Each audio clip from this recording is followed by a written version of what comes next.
Hello and welcome to I-24 News Sports Daily Magazine with all the latest scores and stories from around the world. The second week of the US Open is underway. Centenarian runners make an impact in Japan, and some of the biggest stars in the world of football gather in Rome for the peace game. But we begin with a transfer period in European football that came to its end in a very dramatic final day with some more high-profile names on the move. Radamel Falcao, Chicharito, and Danny Welbeck were just some of the big players on the move. Other superstars like James Rodriguez and Angel Di Maria did not have to wait for the final days, as their move was completed earlier. Lise Barenboim and Daniel Roth take another look at one of the craziest summer transfer periods we have seen in years. The football transfer period officially lasts around 3 months, but somehow it always comes out to the last days or even the last hours for the player exchanges between clubs.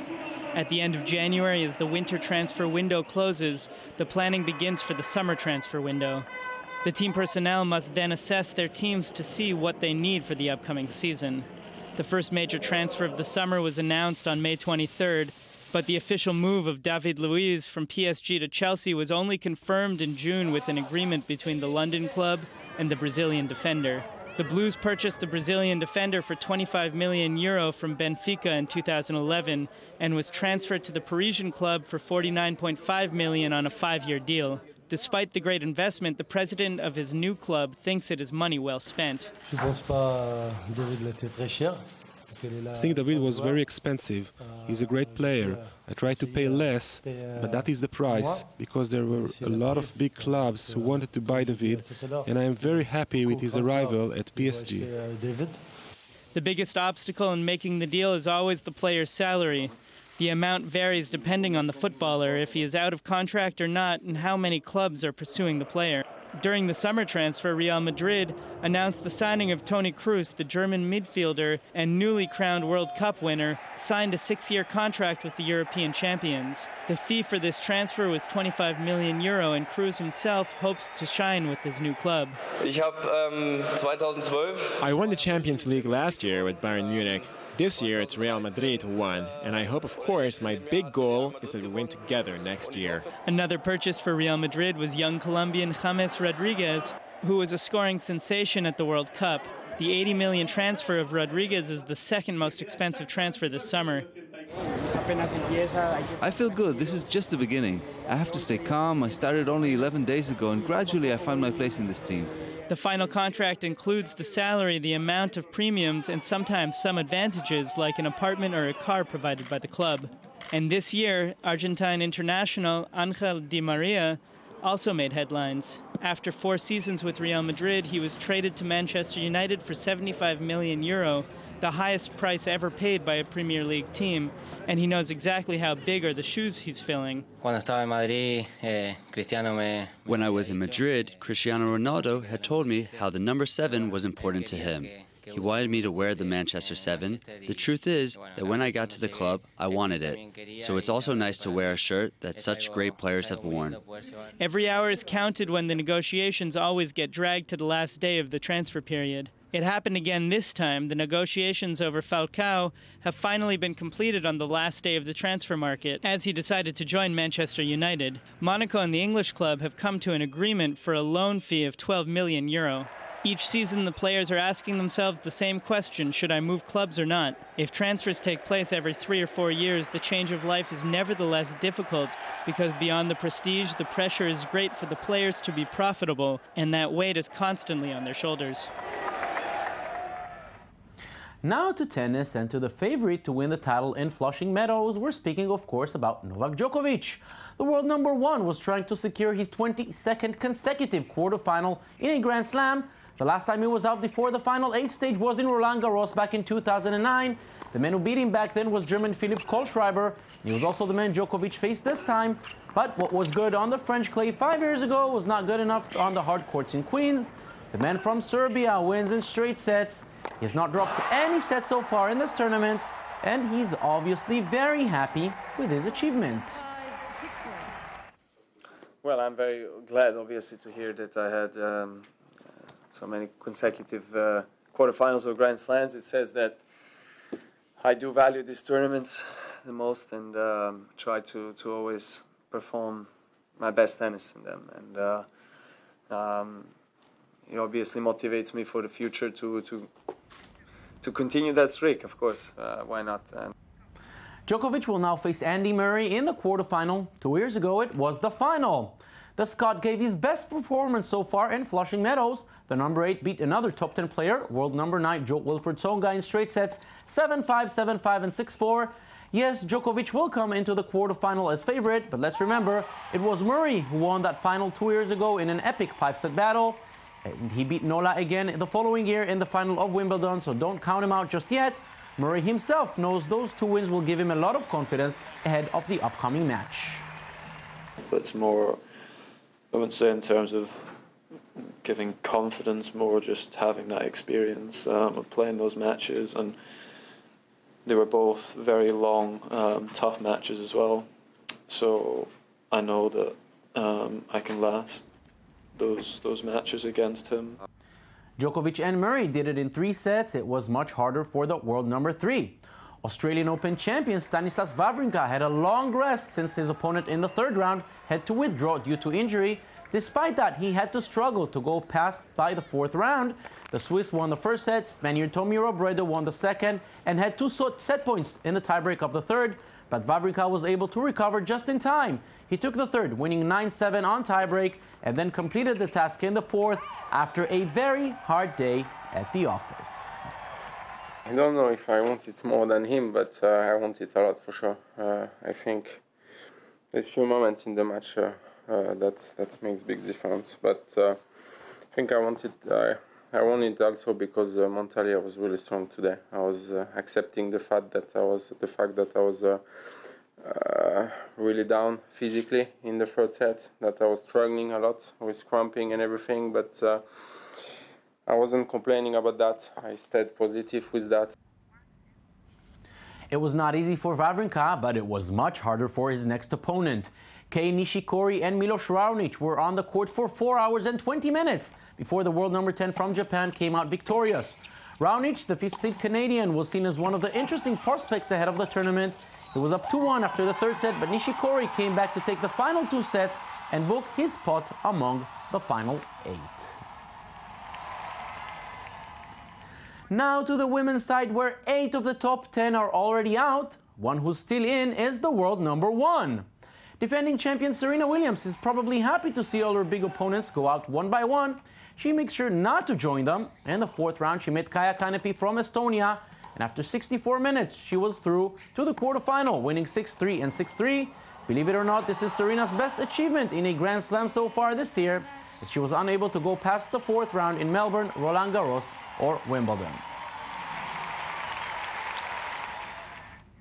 Serena won the last 2 US Open championships, beating Victoria Azarenka both times in the final. They're now on course to meet again. If it happens, this time it will be in the semi.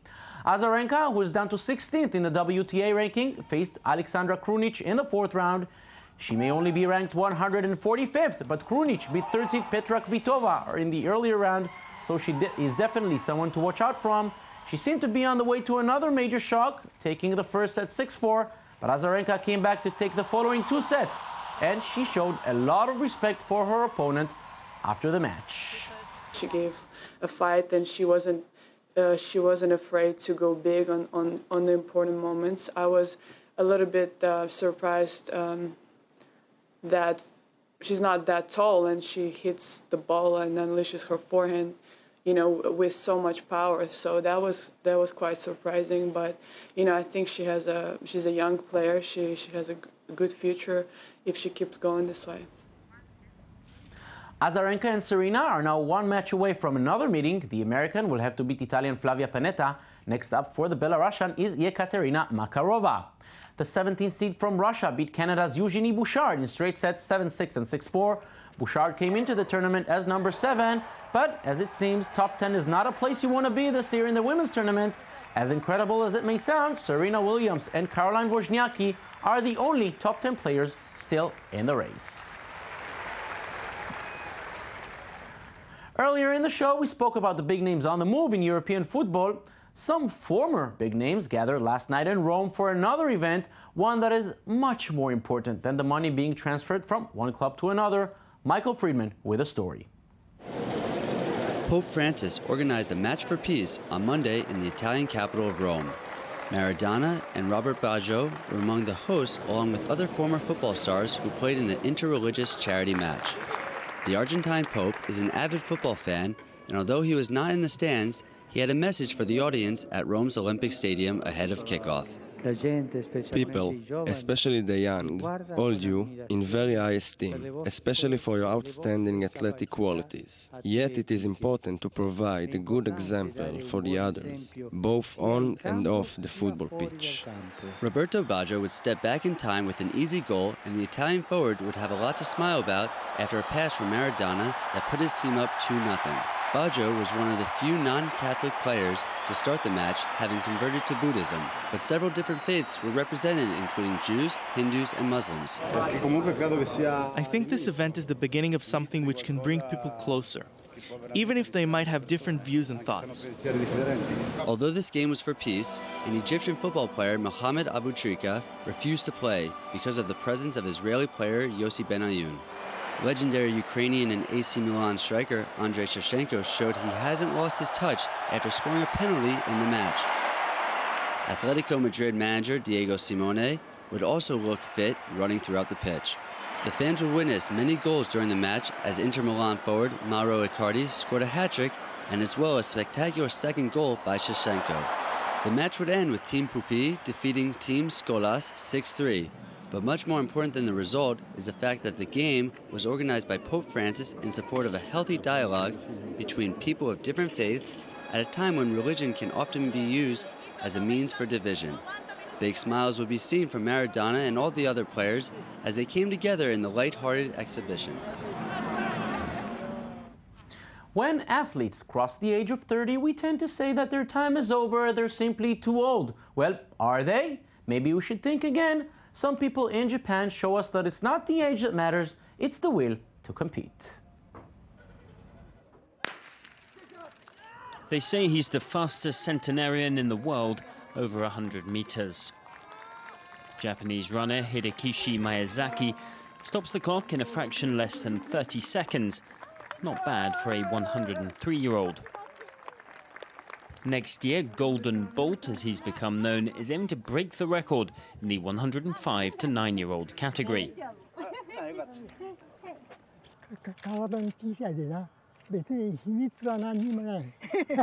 I have no particular secret. Simply put, I have a small body. I pay attention to what I eat. I chew every mouthful 30 times before swallowing. That way, my stomach is happy. I can run for another 5 years. Hidekishi is one of some 6,000 retired people in Japan who compete in masters events around the country. There are more than 40 meetings each season, like this one in Kyoto. Many are runners, while very few are like Mitsui Tsuji. At a relatively sprightly 85, she competes in track, the triple jump and shot put. I'm old. I don't know when death will come, but as long as I'm able, I'm not going to stop playing sport. Yoko Nekono, younger still at a mere 78, is a marathon runner. She holds the world record for her age group. Last year, she was hospitalized for a stomach operation, but ever the competitor, she kept up her training by walking 7 kilometers a day in the hospital corridors. I want to be running marathons until I'm at least in my 80s. When I'm 80, I will be able to break new records. When I'm 81, it will be the year of the World Athletics Masters. I hope to stay in good health until then. A quarter of Japan's population is 65 or older. Yet the likes of Hidekishi, Yoko and Mitsui seem happy to prove that age is no barrier to success, enjoyment and a long life. Now, just before we'll say goodbye, we'll move to a traditional event that took place this past weekend in Thailand. It was the King's Cup Elephant Tournament. The greatest charitable event was held for the 13th year in a row. and this time it was moved from its original village of Hua Hin to the capital, Bangkok. Fundraising from last year's event has been donated to a number of projects in Thailand, including supporting research and clinics using elephants in therapy sessions and building the first elephant hospital in Krabi in the southern part of the country, as well as donations to the Thai Elephant Conservation Center.